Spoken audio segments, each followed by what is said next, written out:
Hi guys, have I got a recipe for you today? Now, this one came as a fluke because I had some mutton mince and I was going to make kebabs initially and then changed my mind along the way because we were more people, so I needed to make the little mutton mince stretch and it was incredible. Now, start with some mutton mince. I do suggest that you ask your butcher to pass it twice through the mincer just to make it extra fine. I added some tandoori powder, some cumin powder, and salt. Recipe instructions, well, ingredient list is in the description box below. I then gave the mincemeat a good mix. I didn't have garlic when I filmed this tutorial, but I do recommend you put garlic as well, and maybe half an onion diced thinly. So just dice it into small little pieces.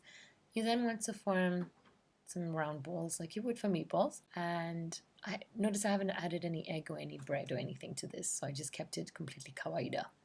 I then just sauteed them, or rather fried them. Started one by one and just gave up halfway. And just brown them in your pan.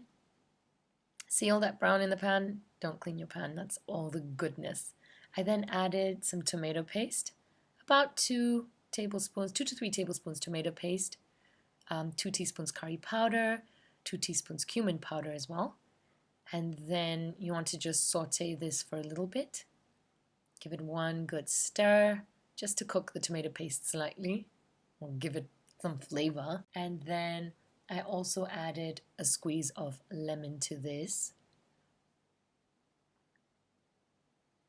to sort of act like a deglazer, just to get those brown bits off my pan, remove all the yumminess off the pan, and also add an element of tanginess. Next up is some coconut milk that I'd made, well, freshly blended with water. I like to blend desiccated coconut with water to make my coconut milk. And then I'd previously caramelized some onions like you would for biryani, added that to the sauce, and my meatballs went back in there as well.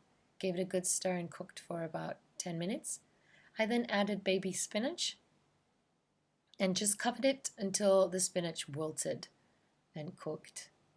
So it doesn't take long, it takes about 5 minutes with the spinach. And your gravy thickens and everything tastes incredible. Goes really well with naan, even with buffalo, which is bread, or rice, or even chapati. Hope you enjoyed this tutorial. Don't forget to hit subscribe if you haven't. Do click the bell icon so you get a notification when the next video chucks out, comes out.